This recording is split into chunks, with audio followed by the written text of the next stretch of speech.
তোমার আলোর বেণী মাতলো যে ভুবন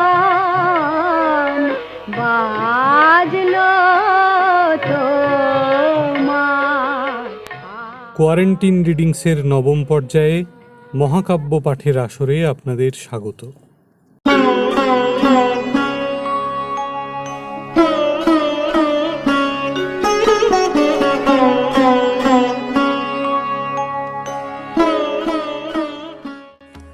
কৃষ্ণদ্বৈপায়ন ব্যাস বিরচিত মহাভারত, সারানুবাদ রাজশেখর বসু, গ্রন্থপাঠে চন্দ্রলেখা সিনহা, শ্রুতিগ্রন্থ নির্মাণে শুক্লা রায়। শুরু হচ্ছে কৃষ্ণদ্বৈপায়ন ব্যাস বিরচিত মহাভারতের সারানুবাদ। আজ ৩৭ পর্ব। আজ শুনবেন মহাভারতের অন্তর্গত অনুশাসন পর্বের অনুচ্ছেদ ১১ থেকে ২১। আজ অনুশাসন পর্ব সমাপ্ত।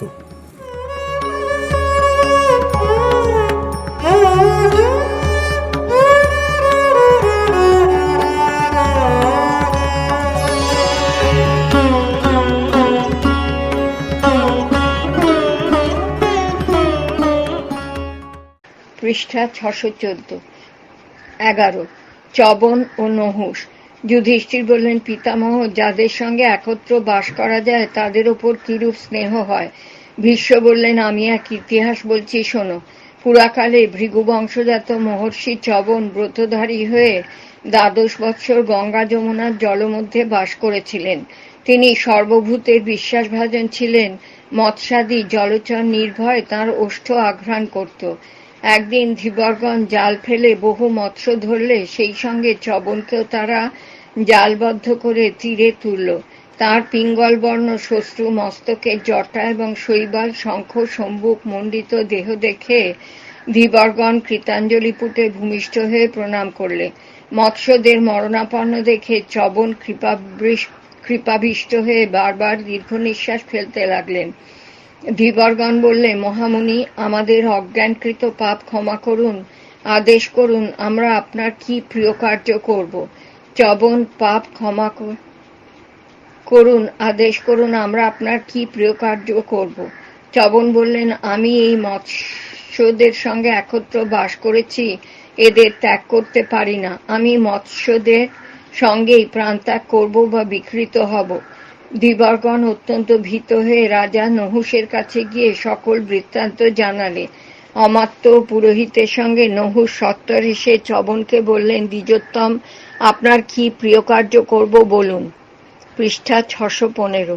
চ্যবন বললেন, এই মৎস্যজীবীরা অত্যন্ত শ্রান্ত হয়েছে, তুমি এদের মৎস্যের মূল্য এবং আমারও মূল্য দাও। নহুষ সহস্র মুদ্রা দিতে চাইলে চ্যবন বললেন, আমার মূল্য সহস্র মুদ্রা নয়, তুমি বিবেচনা করে উপযুক্ত মূল্য দাও। নহুষ ক্রমে ক্রমে লক্ষ মুদ্রা, কোটি মুদ্রা, অর্ধরাজ্য, সমগ্র রাজ্য দিতে চাইলেন, কিন্তু চ্যবন তাতেও সম্মত হলেন না। নহুষ দুঃখিত চিন্তাকুল হলেন। এমন সময় এক গো গর্ভজাত ফলমূলাসী তপস্বী এসে নহুষকে বললেন, মহারাজ, ব্রাহ্মণ আর গো অমূল্য, আপনি এই ব্রাহ্মণের মূল্যস্বরূপ একটি গাভী দিন। নহুষ তখন হৃষ্ট হয়ে চ্যবনকে বললেন, ব্রহ্মর্ষি, গাত্রোত্থান করুন, আপনাকে আমি গাভীর দ্বারা ক্রয় করলাম। চ্যবন তুষ্ট হয়ে বললেন, এখন তুমি যথার্থই আমাকে ক্রয় করেছ। গোধন তুল্য কোনো ধন নেই। গো মাহাত্ম্য কীর্তন ও শ্রবণ, গোদান এবং গো দর্শন করলে সর্ব পাপনাশ ও কল্যাণ হয়। গাভী লক্ষ্মীর মূল এবং স্বর্গের সোপান স্বরূপ। গাভী থেকেই যজ্ঞীয় হবি উৎপন্ন হয়। সমগ্র গো মাহাত্ম্য বলা আমার সাধ্য নয়। ধীবরগণ চ্যবনকে বললে, ভগবান আপনি প্রসন্ন হয়ে এই গাভী গ্রহণ করুন। চ্যবন বললেন, ধীবরগণ, আমি এই গাভী নিলাম, তোমরা পাপমুক্ত হয়ে এই মৎস্যদের সঙ্গে স্বর্গে যাও। তারপর চ্যবন নহুষকে আশীর্বাদ করে নিজ আশ্রমে চলে গেলেন। ১২। চ্যবন ও কুশিক। যুধিষ্ঠির বললেন, পিতামহ, পরশুরাম ব্রহ্মর্ষির বংশে জন্মে ক্ষত্রধর্মা হলেন কেন? আবার ক্ষত্রিয় কুশিকের বংশে জন্মে বিশ্বামিত্র ব্রাহ্মণ কি করে হলেন? ভীষ্ম বললেন, ভৃগুনন্দন, চ্যবন জানতেন যে কুশিক বংশ থেকে তার বংশে ক্ষত্রাচার সংক্রামিত হবে, সেজন্য তিনি কুশিক বংশ দগ্ধ করতে ইচ্ছা করলেন। চ্যবন কুশিকের কাছে গিয়ে বললেন, মহারাজ, আমি তোমার সঙ্গে বাস করতে চাই। কুশিক তাকে সসম্মানে গ্রহণ করে বললেন, আমার রাজ্য, ধন, ধেনু সমস্তই আপনার। চ্যবন বললেন, আমি এসব চাই না, আমি এক ব্রতের অনুষ্ঠান করব, তুমিও তোমার মহিষী অকুণ্ঠিত হয়ে আমার পরিচর্যা করো। কুশিক সানন্দে সম্মত হয়ে তাকে একটি উত্তম শয়নগৃহে নিয়ে গেলেন। সূর্যাস্ত হলে চ্যবন আহারের পর শয্যায় শুয়ে বললেন, তোমরা আমাকে জাগিও না, নিরন্তর পদসেবা করো। কুশিক ও তার মহিষী আহার নিদ্রা ত্যাগ করে চ্যবনের পদসেবা করতে লাগলেন। পৃষ্ঠা 616। 21 দিন পরে চ্যবন শয্যা থেকে উঠে শয়নগৃহ থেকে নিষ্ক্রান্ত হলেন। কুশিক ও তার মহিষী অত্যন্ত শ্রান্ত ও ক্ষুধার্ত হলেও পিছনে পিছনে গেলেন। ক্ষণকাল পরে চ্যবন অন্তর্হিত হলেন। সস্ত্রীক কুশিক অন্বেষণ করে কোথাও চ্যবনকে পেলেন না। তখন তারা শয়নগৃহে এসে দেখলেন মহর্ষি শয্যায় শুয়ে আছেন। কুশিক ও তার মহিষী বিস্মিত হয়ে পুনর্বার পদসেবায় রত হলেন। আরও 21 দিন পরে চ্যবন উঠে বললেন, আমি স্নান করব, আমার দেহে তৈলমর্দন করো। সপত্নীক কুশিক চ্যবনের দেহে মহামূল্য শতপাক তৈলমর্দন করতে লাগলেন। তারপর চ্যবন স্নানশালায় গিয়ে স্নান করে আবার অন্তর্হিত হলেন। পুনর্বার আবির্ভূত হয়ে তিনি সিংহাসনে বসলেন এবং অন্ন আনবার আদেশ দিলেন। অন্ন, মাংস, শাক, পিষ্টক, ফল প্রভৃতি আনা হলে চ্যবন তার শয্যা আসনাদির সঙ্গে সমস্ত ভোজ্যদ্রব্যে অগ্নিদান করে আবার অন্তর্হিত হলেন এবং পরদিন দেখা দিলেন। এই রূপে অনেক দিন গেল। চ্যবন কুশিকের কোনো রন্ধ্র বা ত্রুটি দেখতে পেলেন না। একদিন তিনি বললেন, তুমিও তোমার মহিষী আমাকে রথে বহন করে নিয়ে চলো। পথে যারা প্রার্থী হয়ে আসবে তাদের আমি প্রচুর ধনরত্ন দিতে ইচ্ছা করি, তুমি তার আয়োজন করো। রাজা ও মহিষী রথ টানতে লাগলেন। রাজভৃত্যগণ ধনরত্ন নিয়ে পশ্চাতে চলল। চ্যবনের কষাঘাতে সস্ত্রীক কুশিক ক্ষতবিক্ষত হলেন। পুরবাসীগণ শোকাকুল হয়েও সাবভয়ে নীরব রইল। অজস্র ধনদান করার পর চ্যবন রথ থেকে নেমে বললেন, মহারাজ, তোমাদের উপর আমি প্রীত হয়েছি, বর চাও। এই বলে তিনি রাজা ও মহিষীর দেহ হাত দিয়ে স্পর্শ করলেন। কুশিক বললেন, মহর্ষি, আপনার প্রসাদে আমাদের শ্রান্তি ও বেদনা দূর হয়েছে। চ্যবন বললেন, এখন তোমরা গৃহে যাও, আমি কিছুকাল এই গঙ্গা তীরে বাস করব, তোমরা কাল আবার এসো, দুঃখিত হয়েও না, শীঘ্রই তোমাদের সকল কামনা পূর্ণ হবে। পরদিন প্রভাতে কুশিক ও তার মহিষী গঙ্গা তীরে এসে দেখলেন সেখানে গন্ধর্বনগর তুল্য কাঞ্চনময় প্রাসাদ, রমণীয় পর্বত, পদ্মশোভিত সরোবর, চিত্রশালা, তোরণ, বহু বৃক্ষ সমন্বিত উদ্যান প্রভৃতি সৃষ্ট হয়েছে। কুশিক ভাবলেন, আমি কি স্বপ্ন দেখছি, না সশরীরে পরমলোক লাভ করছি, না উত্তর কুরু বা অমরাবতীতে এসেছি। কিছুকাল পরে সেই কানন, প্রাসাদ প্রভৃতি অদৃশ্য হয়ে গেল। গঙ্গা তীর পূর্বের ন্যায় নীরব হল। পৃষ্ঠা 617। কুশিক তার মহিষীকে বললেন, তপবলেই এই সকল হতে পারে। ত্রিলোকের রাজ্য অপেক্ষা তপস্যা শ্রেষ্ঠ। মহর্ষি চ্যবনের কি আশ্চর্য শক্তি! ব্রাহ্মণরা সর্ববিষয় পবিত্র হয়ে জন্মগ্রহণ করেন। রাজ্য সহজেই পাওয়া যায়, কিন্তু ব্রাহ্মণত্ব অতি দুর্লভ। কুশিক ও তার মহিষীকে ডেকে চ্যবন বললেন, মহারাজ, তুমি ইন্দ্রিয় ও মন জয় করেছ, এখন কঠোর পরীক্ষা থেকে মুক্ত হলে। আমি প্রীত হয়েছি, বর চাও। কুশিক বললেন, ভৃগুশ্রেষ্ঠ, আপনার নিকটে থেকে অগ্নি মধ্যবর্তী ব্যক্তির ন্যায় আমরা যে দগ্ধ হইনি, এই যথেষ্ট। যদি প্রীত হয়ে থাকেন তো বলুন, আপনি যে সকল অদ্ভুত কার্য করেছেন তার উদ্দেশ্য কি? চ্যবন বললেন, মহারাজ, আমি ব্রহ্মার নিকট শুনেছিলাম যে ব্রাহ্মণ ক্ষত্রিয়ের বিরোধের ফলে কুল সংকর হবে, তোমার এক তেজস্বী বলবান পুত্র জন্মাবে। তোমার বংশ দগ্ধ করবার জন্যই আমি এখানে এসেছিলাম, কিন্তু বহু উৎপীড়ন করেও তোমাকে ক্রুদ্ধ করতে পারিনি, অভিশাপ দেবার কোনো ছিদ্রও পাইনি। তোমার প্রীতির জন্য এই কানন সৃষ্টি করেছিলাম, তাতে তোমরা ক্ষণকাল সশরীরে স্বর্গসুখ অনুভব করেছ। রাজা, তুমি ব্রাহ্মণত্ব তপশ্চর্যার আকাঙ্ক্ষা করেছ, তাও আমি জানি। ব্রাহ্মণত্ব অতি দুর্লভ, ঋষিত্ব তপস্বিত্ব আরো দুর্লভ। তথাপি তোমার কামনা সিদ্ধ হবে। তোমার অধস্থান তৃতীয় পুরুষ বা বিশ্বামিত্র ব্রাহ্মণত্ব লাভ করবেন। ক্ষত্রিয়গণ ভৃগু বংশীয়দের যজমান, তথাপি তারা দৈব বংশে ভৃগু বংশীয়গণকে বধ করবে। তারপর আমাদের ভৃগু বংশ উর্ব বা ঔর্ব। টিকা 1, আদি পর্ব 31 এবং বন পর্ব 25 পরিচ্ছেদ দ্রষ্টব্য। টিকা শেষ।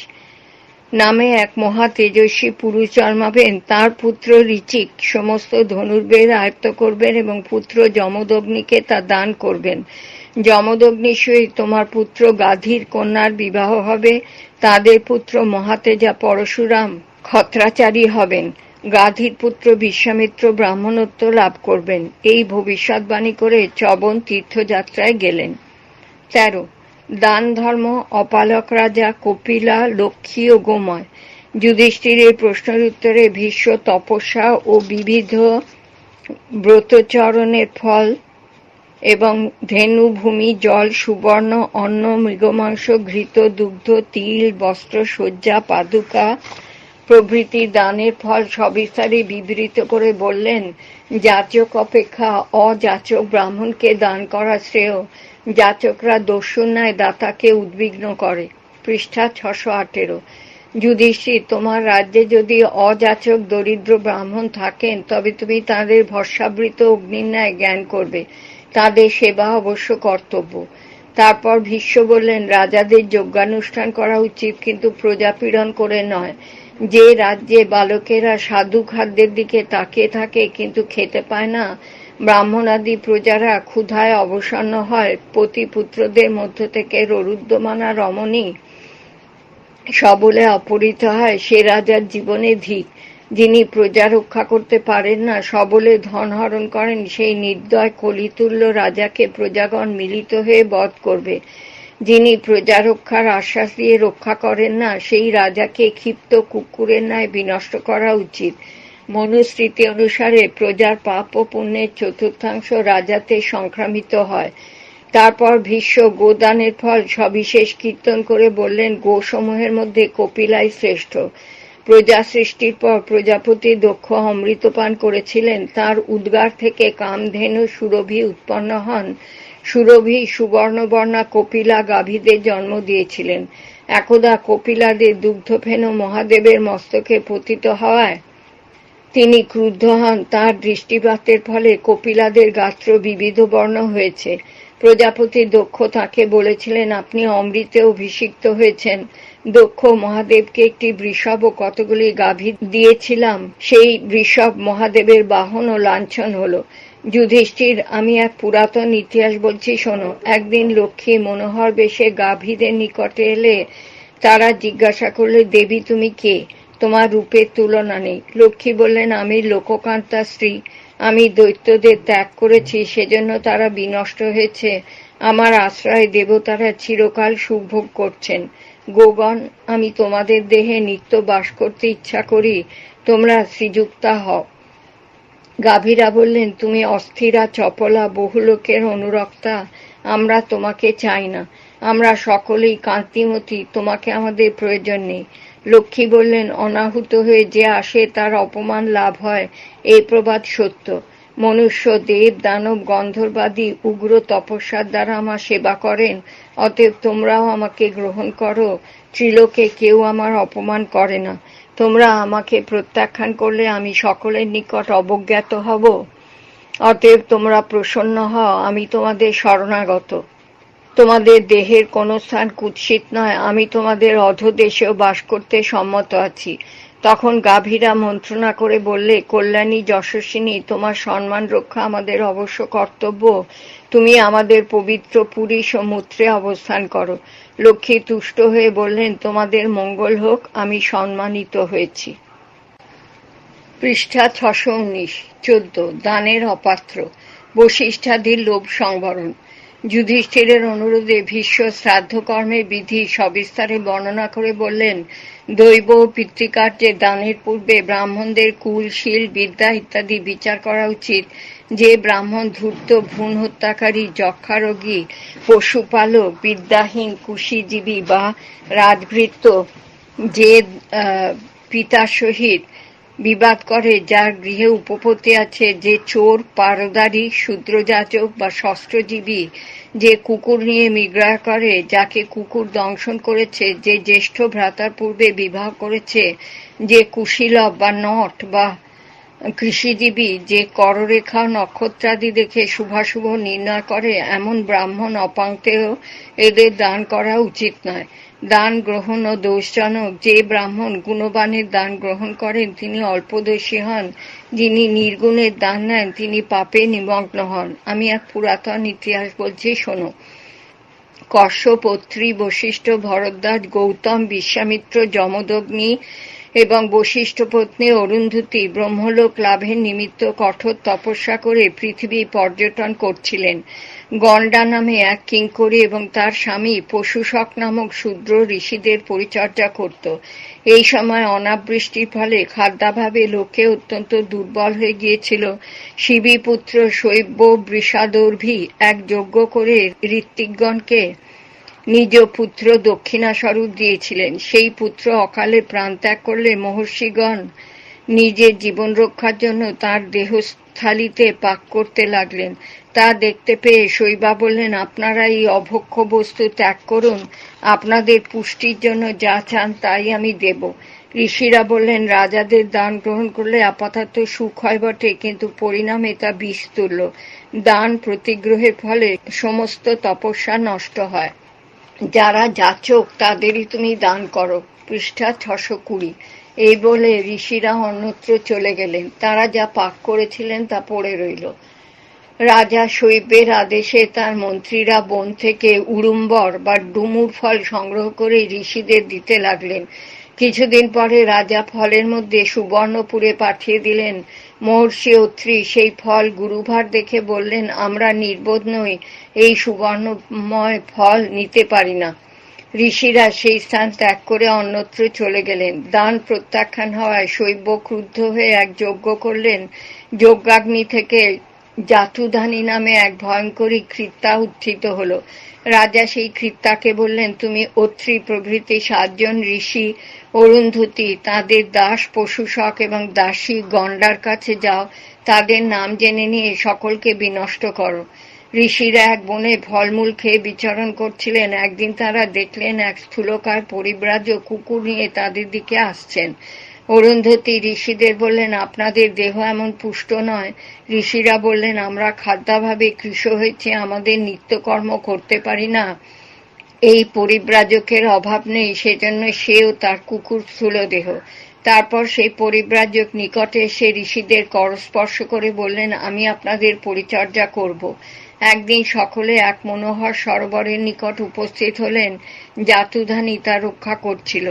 ঋষিরা মৃণাল নিতে গেলে জাতুধানী বললে, আগে তোমরা নিজেদের নাম ও তার অর্থ বলো, তারপর মৃণাল নিও। ঋষিগণ অরুন্ধতী, গণ্ডা ও পশুশক নিজ নিজ নাম ও তার অর্থ জানালে জাতুধানী প্রত্যেককে বললে, তোমার নামের অর্থ বুঝলাম না, যা হোক তুমি সরোবরে নামতে পারো। অবশেষে পরিব্রাজক বললেন, এরা সকলে যে প্রকারে নিজ নিজ নাম জানালেন আমি তেমন পারব না। আমার নাম শূন্য শক, যম বা ধর্মের সখা। জাতুধানী বললে, তোমার বাক্য সন্দিগ্ধ, পুনর্বার নাম বলো। পরিব্রাজক বললেন, আমি একবার নাম বলেছি, তথাপি তুমি বুঝতে পারলে না, অতএব এই ত্রিদণ্ডের আঘাতে তোমাকে বধ করব। এই বলে তিনি জাতুধানীর মস্তকে আঘাত করলেন। সে ভূপতিত হয়ে ভস্মসাৎ হল। ঋষিরা তখন মৃণাল তুলে তীরে রাখলেন এবং পুনর্বার জলে নেমে তর্পণ করতে লাগলেন। জল থেকে উঠে তারা মৃণাল দেখতে পেলেন না। তখন তারা প্রত্যেকে শপথ করে অপহরণকারীর উদ্দেশ্যে অভিশাপ দিলেন। পরিশেষে শূন্য শক এই শপথ করলেন, যে চুরি করেছে সে বেদজ্ঞ বা ব্রহ্মচর্য সম্পন্ন ব্রাহ্মণকে কন্যাদান করুক এবং অথর্ববেদ অধ্যয়ন করে স্নান করুক। পৃষ্ঠা 621। ঋষিরা বললেন, তুমি যে শপথ করলে তা সকল ব্রাহ্মণেরই অভীষ্ট, তুমি আমাদের মৃণাল চুরি করেছ। শূন্যশক বললেন, আপনাদের কথা সত্য, আপনাদের পরীক্ষার জন্যই এমন করেছি। এই জাতুধানী রাজা শৈব বৃষাদর্ভীর আজ্ঞায় আপনাদের বধ করতে এসেছিল, আমি ইন্দ্র আপনাদের রক্ষা করেছি। আপনারা সর্ববিধ প্রলোভন প্রত্যাখ্যান করে ক্ষুধা সহ্য করেছেন, সেজন্য সর্বকামপ্রদ অক্ষয়লোক লাভ করবেন। তখন সকলে আনন্দিত হয়ে ইন্দ্রের সঙ্গে স্বর্গে গেলেন। 15। ছত্র, পাদুকা, পুষ্প, ধূপ ও দীপ। যুধিষ্ঠির বললেন, পিতামহ, শ্রাদ্ধা দিতে যে ছত্র পাদুকা দেয়া হয় তার প্রবর্তন কি প্রকারে হল? ভীষ্ম বললেন, একদা জ্যৈষ্ঠ মাসে মধ্যাহ্নকালে মহর্ষি যমদগ্নি ধনুর দ্বারা স্বর নিক্ষেপ করে ক্রীড়া করছিলেন। তার পত্নী রেণুকা সেই স্বর তুলে এনে দিচ্ছিলেন। প্রখর রৌদ্রে রেণুকার কষ্ট হতে লাগলো। তার বিলম্ব দেখে যমদগ্নি ক্রুদ্ধ হয়ে বললেন, তোমার স্বর আনতে বিলম্ব হলো কেন? রেণুকা বললেন, সূর্যকিরণে আমার মস্তক ও চরণ সন্তপ্ত হয়েছিল, আমি বৃক্ষের ছায়ায় আশ্রয় নিয়েছিলাম। যমদগ্নির দিব্য ধনু ও বহু স্বর নিয়ে সূর্যকে শাস্তি দিতে উদ্যত হলেন। তখন দিবাকর ব্রাহ্মণের বেশে এসে বললেন, ব্রহ্মর্ষি, সূর্য আকাশে থেকে কিরণ দ্বারা রস আকর্ষণ করেন এবং বর্ষায় সেই রস বর্ষণ করেন, তা থেকে অন্ন উৎপন্ন হয়। সূর্যকে নিপাতিত করে তোমার কি লাভ হবে? সূর্য আকাশে স্থির থাকেন না, তাকে তুমি কি করে বিদ্ধ করবে? যমদগ্নি বললেন, আমি জ্ঞান নেত্র দ্বারা তোমাকে জানি। মধ্যাহ্নে তুমি অর্ধনিমেষকাল স্থির থাকো, সেই সময় তোমাকে বিদ্ধ করব। সূর্য বললেন, আমি তোমার শরণ নিলাম। যমদগ্নি সহাস্যে বললেন, তবে তোমার ভয় নেই, কিন্তু এমন উপায় করো যাতে লোকে রৌদ্রতাপিত পথ দিয়ে বিনা কষ্টে যেতে পারে। তখন সূর্য যমদগ্নিকে ছত্র পাদুকা দিয়ে বললেন, মহর্ষি, এই দুইয়ের দ্বারা আমার তাপ থেকে মস্তক ও চরণ রক্ষিত হবে। আখ্যান শেষ করে ভীষ্ম বললেন, যুধিষ্ঠির, সূর্যই ছত্র পাদুকার প্রবর্তক। ব্রাহ্মণদের দান করলে মহান ধর্ম হয়। তারপর ভীষ্ম দেবার্চনায় পুষ্প, ধূপ ও দীপের উপযোগিতা প্রসঙ্গে বললেন, পুষ্প মনকে আহ্লাদিত করে, সেজন্য তার নাম সুমনা। কণ্টকহীন বৃক্ষের শ্বেতবর্ণ পুষ্পই দেবতাদের প্রীতিকর। পদ্মাদি জলজ পুষ্প গন্ধর্ব, নাগ ও যক্ষগণকে প্রদেয়। কটু ও কণ্টকময় ঔষধি এবং রক্তবর্ণ পুষ্প শত্রুদের অভিচারের জন্য অথর্ব বেদে নির্দিষ্ট হয়েছে। ধূপ 3 প্রকার, গুগ্গুলু প্রভৃতিকে নির্যাস, কাষ্ঠময় ধূপকে সারি এবং মিশ্রিত উপাদান থেকে প্রস্তুত ধূপকে কৃত্রিম বলে। নির্যাসের মধ্যে গুগ্গুল শ্রেষ্ঠ, সারি ধূপের মধ্যে অগুরু শ্রেষ্ঠ। সল্লকি, টিকা 1। সলই লবান বা শিলারস জাতীয়, টিকা শেষ। ও তজ্জাতীয় নির্যাসের ধূপ দৈত্যদের প্রিয়। সর্যরস বা ধূনা ও গন্ধকাষ্ঠ প্রভৃতির সংযোগে যে কৃত্রিম ধূপ হয় তা দেব, দানব, মানব সকলেরই প্রীতিকর। দীপ দান করলে মানুষের তেজ বৃদ্ধি পায়। উত্তরায়ণের রাত্রিতে দীপদান কর্তব্য। 16। সদাচার, ভ্রাতার কর্তব্য। যুধিষ্ঠির বললেন, পিতামহ, মানুষকে শতায়ু শতবীর্য বলা হয়, তবে অকাল মৃত্যু হয় কেন? কি করলে মানুষ আয়ু, কীর্তি ও শ্রী লাভ করতে পারে? ভীষ্ম বললেন, যারা দুরাচার তারা দীর্ঘ আয়ু পায় না। যে নিজের হিত চায় তাকে সমাচার পালন করতে হয়। প্রত্যহ ব্রাহ্ম মুহূর্তে উঠে ধর্মার্থ চিন্তা আচমন করে কৃতাঞ্জলি ও পূর্বমুখ হয়ে পূর্ব সন্ধ্যার উপাসনা করবে। উদীয়মান ও অস্তগামী সূর্য দেখবে না। রাহুগ্রস্ত জলে প্রতিফলিত এবং আকাশ মধ্যগত সূর্যের দিকেও দৃষ্টিপাত করবে না। মূত্র পুরীষ দেখবে না, স্পর্শও করবে না। একাকী অথবা অজ্ঞাত বা নির্জাতীয় লোকের সঙ্গে চলবে না। ব্রাহ্মণ, গো, রাজা, বৃদ্ধ, ভারবাহী, গর্ভিণী ও দুর্বলকে পথ ছেড়ে দেবে। অন্যের ব্যবহৃত পাদুকা ও বস্ত্র পরবে না। বৃথা মাংস এবং পৃষ্ঠদেশের মাংস খাবে না। সশব্দে ভোজন করবে না। মর্মভেদী বাক্য বলবে না। মুখ থেকে যে বাক্যবাণ নির্গত হয় তা কেবল মর্মস্থলেই বিদ্ধ হয়। তার আঘাতে লোকে দিবারাত্র দুঃখ পায়। কুঠার প্রভৃতিতে ছিন্ন বন আবার অঙ্কুরিত হয়, কিন্তু দুর্বাক্যজনিত হৃদয়ের ক্ষত সারে না। বাণ, নারাজ প্রভৃতি অস্ত্র দেহ থেকে উদ্ধার করা যায়, কিন্তু বাকশালা হৃদয় থেকে তুলে ফেলা যায় না। হীনাঙ্গ, অতিরিক্তাঙ্গ, বিদ্যাহীন, রূপহীন, নির্ধন বা দুর্বল লোককে উপহাস করবে না। পিষ্টক, মাংস, পায়েস প্রভৃতি উত্তম খাদ্য দেবতার উদ্দেশ্যেই প্রস্তুত করবে, কেবল নিজের জন্য নয়। গর্ভিণী স্ত্রীতে গমন করবে না। পূর্ব বা দক্ষিণ দিকে মস্তক রেখে শয়ন করবে। পৃষ্ঠা 623। ক্ষেত্রে বা গ্রামের নিকটে মল ত্যাগ করবে না। ভোজনের পর কিঞ্চিৎ খাদ্য অবশিষ্ট রাখবে। আর্দ্র চরণে ভোজন করবে, কিন্তু শয়ন করবে না। বৃদ্ধকে অভিবাদন করবে এবং স্বয়ং আসন দেবে। বিবস্ত্র হয়ে স্নান বা শয়ন করবে না। উচ্ছিষ্ট হয়ে বা এঁটো মুখে অধ্যয়ন বা অধ্যাপনা করবে না। গুরুর সঙ্গে বিতণ্ডা বা গুরুনিন্দা করবে না। সৎ কুলজাতা সুলক্ষণা বয়স্থা কন্যাকেই বিবাহ করা বিজ্ঞ লোকের উচিত। নিমন্ত্রিত না হয়ে কোথাও যাবে না। মাতা পিতা প্রভৃতি গুরুজনের আজ্ঞা পালন করবে, তাদের উপদেশ বিচার করবে না। বেদ, অস্ত্রবিদ্যা, অশ্ব, হস্তি আরোহণ ও রথ চালন শিক্ষা করবে। ঋতুর পঞ্চম দিনে গর্ভাধান হলে কন্যা এবং ষষ্ঠ দিনে পুত্র হয়, এই বুঝে পত্নীর সহবাস করবে। যথাশক্তি যজ্ঞের দ্বারা দেবতাদের আরাধনা করবে। যুধিষ্ঠির, তুমি সদাচার সম্বন্ধে আর যা জানতে চাও তা বেদজ্ঞ বৃদ্ধদের জিজ্ঞাসা করো। সদাচারী ঐশ্বর্য, কীর্তি, আয়ু ও ধর্মের মূল। তারপর ভীষ্ম ভ্রাতার কর্তব্য সম্বন্ধে এই উপদেশ দিলেন। গুরু যেমন শিষ্যের প্রতি, সেইরূপ জ্যেষ্ঠ ভ্রাতা কনিষ্ঠের প্রতি ব্যবহার করবে। শত্রুরা যাতে ভ্রাতাদের মধ্যে ভেদ সৃষ্টি না করে, সে বিষয়ে জ্যেষ্ঠ ভ্রাতা সতর্ক থাকবেন। তিনি পৈতৃক অংশ থেকে কনিষ্ঠগণকে বঞ্চিত করবেন না। কনিষ্ঠ যদি দুষ্কর্ম করে, তবে তার যাতে মঙ্গল হয় এমন চেষ্টা করবেন। জ্যেষ্ঠ ভ্রাতা সৎ বা অসৎ যাই হন, কনিষ্ঠের তাকে অবজ্ঞা করা উচিত নয়। পিতার মৃত্যুর পর জ্যেষ্ঠ ভ্রাতায় পিতৃস্থানীয় হন, অতএব তাঁর আশ্রয়েই বাস করা কর্তব্য। জ্যেষ্ঠা ভগিনী ও জ্যেষ্ঠা ভাতৃজায়া স্তন্যদায়িনী মাতার সমান। 17 মানস তীর্থ, বৃহস্পতির উপদেশ। যুধিষ্ঠিরের প্রশ্নের উত্তরে ভীষ্ম উপবাসের গুণ বর্ণনার পর তীর্থ সম্বন্ধে বললেন, পৃথিবীর সকল তীর্থই ফলপ্রদ, কিন্তু মানস তীর্থই পবিত্রতম। ধৈর্য তার হ্রদ, বিমল সত্য তার অগাধ জল। এই তীর্থে স্নান করলে অনর্থিত ঋজুতা, মৃদুতা, অহিংসা, অনিষ্ঠুরতা, শান্তি ও ইন্দ্রিয় দমন শক্তি লাভ হয়। জল দিয়ে দেহ ধৌত করলেই স্নান হয় না। যিনি ইন্দ্রিয় দমন করেছেন তাকেই যথার্থ স্নাত বলা যায়। তার বাহ্য অভ্যন্তর শুচি হয়।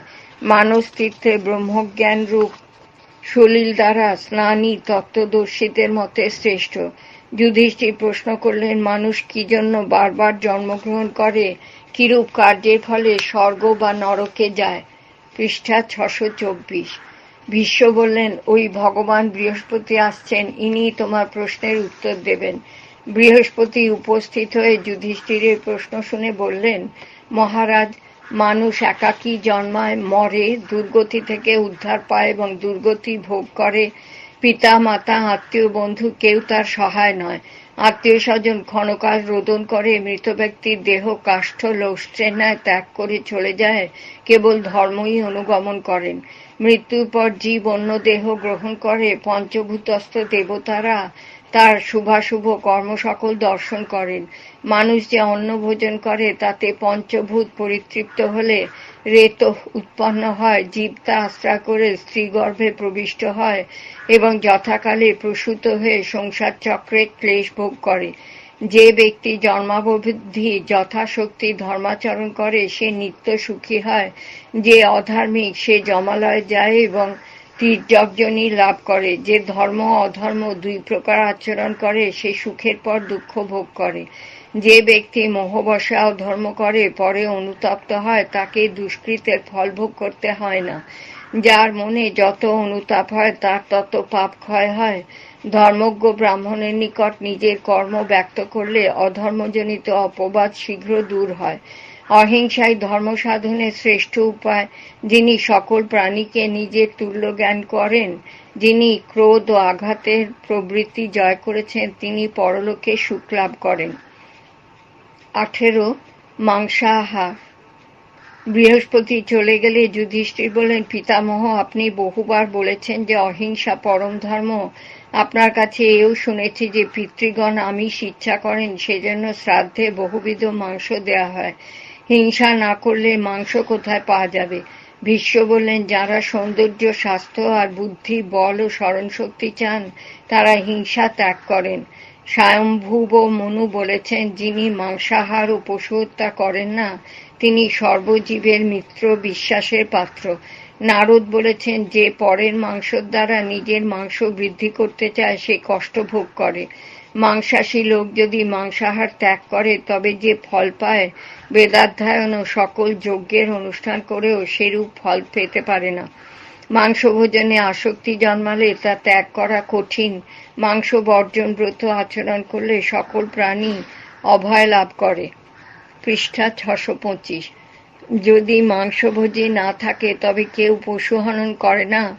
মাংস খাদকের জন্যই পশু ঘাতক হয়েছে। মনু বলেছেন, যজ্ঞাদি কর্মে এবং শ্রাদ্ধে পিতৃগণের উদ্দেশ্যে যে মন্ত্রপুত সংস্কৃত মাংস নিবেদিত হয়, তা পবিত্র হবিস্বরূপ। তা ভিন্ন অন্য মাংস বৃথা মাংস এবং অভক্ষ্য। যুধিষ্ঠির বললেন, মাংসাশী লোকে পিষ্টক, শাক প্রভৃতি সাধু খাদ্য অপেক্ষা মাংসই ইচ্ছা করে। আমিও মনে করি মাংসের তুল্য সরস খাদ্য কিছুই নেই। অতএব আপনি মাংসাহার ও মাংস বর্জনের দোষগুণ বলুন। ভীষ্ম বললেন, তোমার কথা সত্য, মাংস অপেক্ষা সাধু কিছু নেই। কৃশ, দুর্বল, ইন্দ্রিয়সেবী ও পথশ্রান্ত লোকের পক্ষে মাংসই শ্রেষ্ঠ খাদ্য। তাতে সদ্য বল বৃদ্ধি ও পুষ্টি হয়।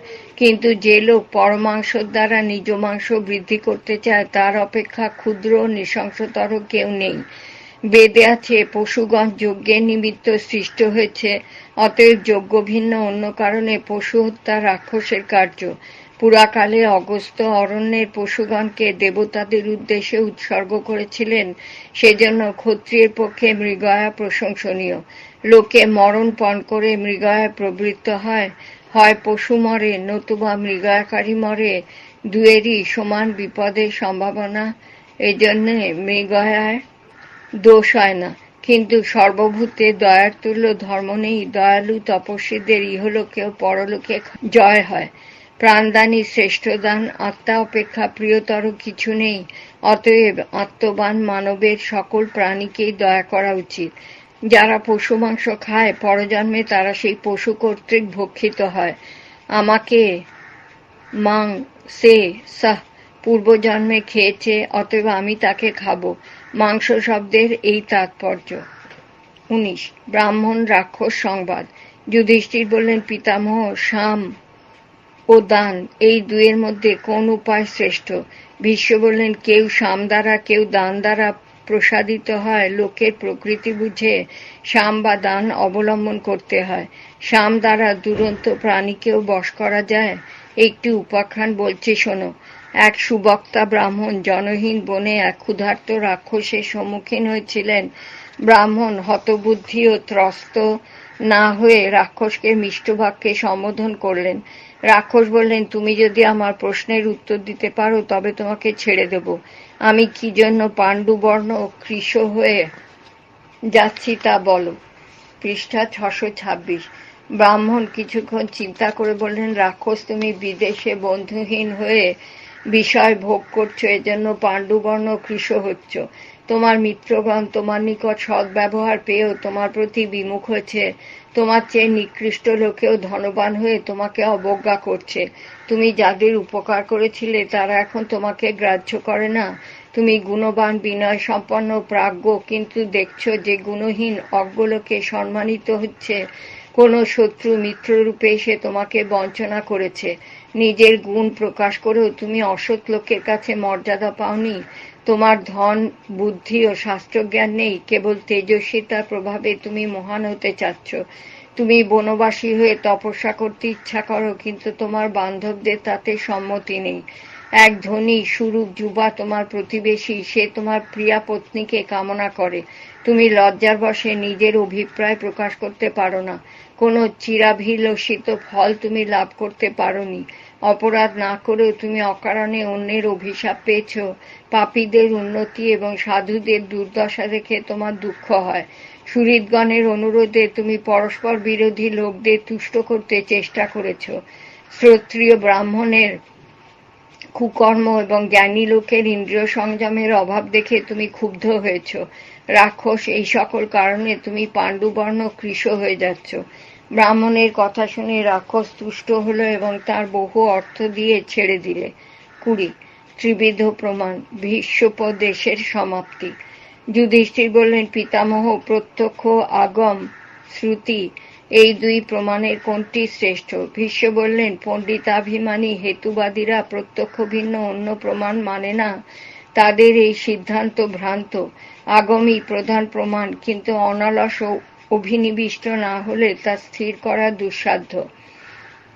যারা শিষ্টাচারহীন, বেদ ও ধর্মের বিদ্বেষী, তাদের কথা বিশ্বাসযোগ্য নয়। যারা সাধু, শাস্ত্রচর্চা যাদের বুদ্ধি বিশুদ্ধ হয়েছে, তাদের কাছেই সংশয় ভঞ্জনের জন্য যাওয়া উচিত। বেদ, প্রত্যক্ষ ও শিষ্টাচার, এই তিনটি প্রমাণ। যুধিষ্ঠির বললেন, তবে ধর্ম কি 3 প্রকার? ভীষ্ম বললেন, ধর্ম একই, তার প্রমাণ 3 প্রকার হতে পারে। তর্ক দ্বারা ধর্ম জানতে চেষ্টা করো না। প্রমাণের যে নির্দিষ্ট পদ্ধতি আছে তার দ্বারাই নিজের সংশয় দূর করতে পারবে। পৃষ্ঠা 627। অহিংসা, সত্য, অক্রোধ ও দান, এই 4টি সনাতন ধর্ম। তুমি এই ধর্মের অনুষ্ঠান করবে। পিতৃ পিতামহের অনুসরণ করে ব্রাহ্মণদের সেবা করো, তাঁরাই তোমাকে ধর্মের উপদেশ দেবেন। ভীষ্ম এইরূপ যুধিষ্ঠিরকে নানা বিষয়ক উপদেশ দিয়ে নীরব হলেন। যে ক্ষত্রবীরগণ তার নিকটে সমবেত হয়েছিলেন তারা ক্ষণকাল চিত্রার্পিতের ন্যায় নিশ্চল হয়ে রইলেন। তারপর মহর্ষি ব্যাস সরসজ্জাশায়ী ভীষ্মকে বললেন, গঙ্গানন্দন, কুরুরাজ যুধিষ্ঠির এখন প্রকৃতিস্থ হয়েছেন, তুমি অনুমতি দাও। তিনি তার ভ্রাতৃগণ কৃষ্ণ উপস্থিত রাজগণের সঙ্গে হস্তিনাপুরে ফিরে যাবেন। ভীষ্ম যুধিষ্ঠিরকে মধুর বাক্যে বললেন, মহারাজ, তুমি এখন অমাত্যগণের সঙ্গে নগরে যাও, তোমার মনস্তাপ দূর হোক। তুমি শ্রদ্ধা সহকারে যজাতির ন্যায় বহু যজ্ঞ করে প্রচুর দক্ষিণা দাও। দেবগণ ও পিতৃগণকে তৃপ্ত করো, প্রজাগণের মনোরঞ্জন এবং সুহৃদগণের সম্মান করো। পক্ষীরা যেমন ফলবান বৃক্ষ আশ্রয় করে, তোমার সুহৃদগণ সেইরূপ তোমাকে আশ্রয় করুন। সূর্যের উত্তরায়ণ আরম্ভ হলে আমার মৃত্যুকাল উপস্থিত হবে, তখন তুমি আবার এসো। যুধিষ্ঠির সম্মত হলেন এবং ভীষ্মকে অভিবাদনের পর ধৃতরাষ্ট্র গান্ধারীকে অগ্রবর্তী করে সকলের সঙ্গে হস্তিনাপুরে যাত্রা করলেন। 21 ভীষ্মের স্বর্গারোহণ। যুধিষ্ঠির হস্তিনাপুরে এসে পুরবাসী ও জনপদবাসীদের যথোচিত সম্মান করে গৃহগমনের অনুমতি দিলেন এবং পতিপুত্রহীনা নারীদের প্রচুর অর্থ দিয়ে সান্ত্বনা করলেন। 50 দিন পরে তিনি স্মরণ করলেন যে ভীষ্মের কাছে তাঁর যাবার সময় উপস্থিত হয়েছে। তখন তিনি অন্ত্যেষ্টিক্রিয়ার জন্য ঘৃত, মাল্য, ক্ষৌমবস্ত্র, চন্দন, অগুরু প্রভৃতি এবং বিবিধ মহার্ঘ রত্ন পাঠিয়ে দিলেন এবং ধৃতরাষ্ট্র, গান্ধারী, কুন্তী ও ভাতৃগণকে অগ্রবর্তী করে যাজকগণের সঙ্গে যাত্রা করলেন। কৃষ্ণ, বিদুর, যুযুৎসু ও সাত্যকী তাঁর অনুসরণ করলেন। তারা কুরুক্ষেত্রে ভীষ্মের নিকট উপস্থিত হয়ে দেখলেন ব্যাসদেব, নারদ ও অসিত দেবল তাঁর কাছে বসে আছেন এবং নানা দেশ হতে আগত রাজা ও দ্রক্ষীগণ তাকে রক্ষা করছেন। 628 পাতা। সকলকে অভিবাদন করে যুধিষ্ঠির ভীষ্মকে বললেন, জাহ্নবী নন্দন, আমি যুধিষ্ঠির আপনাকে প্রণাম করছি। মহাবাহু, আপনি শুনতে পাচ্ছেন? বলুন, এখন আমি আপনার কি করব? আমি অগ্নি নিয়ে যথাসময়ে উপস্থিত হয়েছি। আচার্য, ঋত্বিক ও ব্রাহ্মণগণ, আমার ভ্রাতৃগণ, আপনার পুত্র জনেশ্বর, ধৃতরাষ্ট্র এবং অমাত্য সহ বাসুদেব এসেছেন। কুরুশ্রেষ্ঠ, আপনি চক্ষু উন্মীলন করে সকলকে দেখুন। আপনার অন্ত্যেষ্টির জন্য যা আবশ্যক সমস্তই আমি আয়োজন করেছি। ভীষ্ম সকলের দিকে চেয়ে দেখলেন, তারপর যুধিষ্ঠিরের হাত ধরে মেঘ গম্ভীর স্বরে বললেন, কুন্তিপুত্র, তুমি উপযুক্ত কালে এসেছ। আমি 58 দিন এই তীক্ষ্ণ সরসজ্জায় শুয়ে আছি। বোধ হচ্ছে যেন শতবর্ষ গত হয়েছে। এখন চান্দ্র মাঘ মাসের 3 ভাগ অবশিষ্ট আছে, শুক্লাপক্ষ চলছে।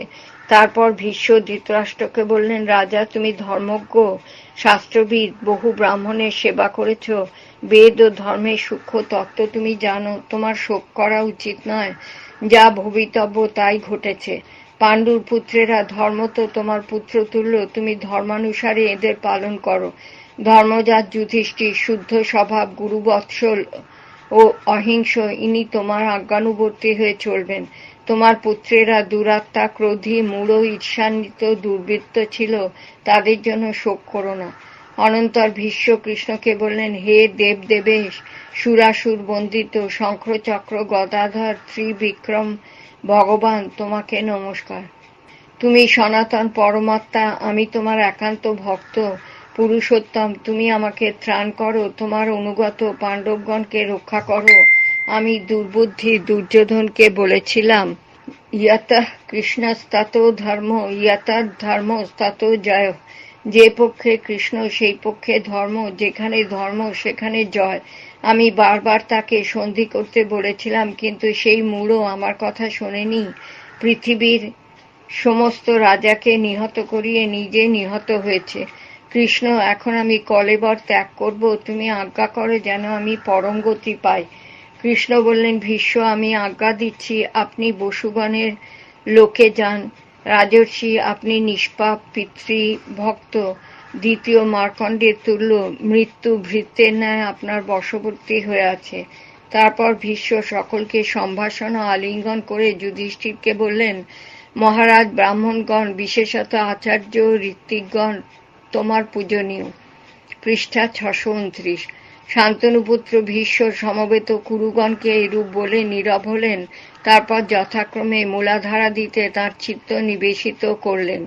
তার প্রাণবায়ু নিরুদ্ধ হয়ে যেন ঊর্ধ্বগামী হতে লাগল। সেই সঙ্গে তার শরীর ক্রমশ বাণমুক্ত, ব্যথাহীন হল। তারপর তার প্রাণ ব্রহ্মরন্ধ্র ভেদ করে মহা উল্কার ন্যায় আকাশে উঠে অন্তর্হিত হল। পুষ্পবৃষ্টি ও দেবদুন্দুবির ধ্বনি হতে লাগলো। সিদ্ধ মহর্ষিগণ সাধু সাধু বলতে লাগলেন। ভীষ্ম এইরূপে স্বর্গারোহণ করলে পাণ্ডবগণ বিদুর ও যুযুৎসু চিতা রচনা করলেন। যুধিষ্ঠির ও বিদুর তাঁকে ক্ষৌমবস্ত্র পরিয়ে দিলেন। যুযুৎসু তাঁর উপরে ছত্র ধারণ করলেন। ভীমার্জুন শুভ্র চামর বিজন করতে লাগলেন। নকুল সহদেব উষ্ণীষ পরিয়ে দিলেন। ধৃতরাষ্ট্র যুধিষ্ঠির তাঁর পাদদেশে রইলেন। কৌরব নারীগণ ভীষ্মের আপাদমস্তক তালপত্র পাখা দিয়ে বিজন করতে লাগলেন। হোম ও সামগানের পর ধৃতরাষ্ট্র প্রভৃতি ভীষ্মের দেহ চন্দন কাষ্ঠ অগরু প্রভৃতি দ্বারা আচ্ছাদিত করে অগ্নিদান করলেন। অন্ত্যেষ্টিক্রিয়া শেষ হলে সকলে ভাগীরথী তীরে গিয়ে যথাবিধি তর্পণ করলেন। সেই সময় দেবী ভাগীরথী জল থেকে উঠে সরোদনে বললেন, কৌরবগণ, আমার পুত্র রাজোচিত গুণসম্পন্ন, প্রজ্ঞাবান ও মহাকুলজাত ছিলেন।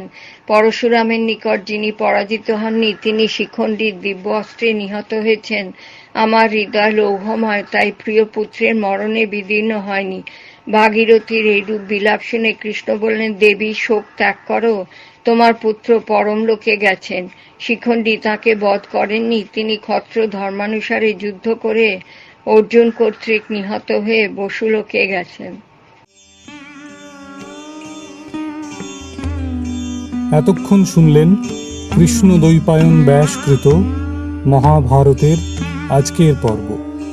অনুবাদ রাজশেখর বসু, গ্রন্থপাঠে চন্দ্রলেখা সিনহা, শ্রুতিগ্রন্থ নির্মাণে শুক্লা রায়। যাদবপুর বিশ্ববিদ্যালয়ের accessible library for persons with disabilities এবং ফোরাম ফর স্টুডেন্টস উইথ ডিসেবিলিটিজের যৌথ উদ্যোগে মহাভারতের পরবর্তী পর্ব আপনারা শুনবেন আগামীকাল। মহাকাব্য পাঠ প্রসঙ্গে আপনাদের মতামত আপনারা আমাদেরকে ইমেল করতে পারেন এই ইমেল আইডিতে info.fsdju@gmail.com।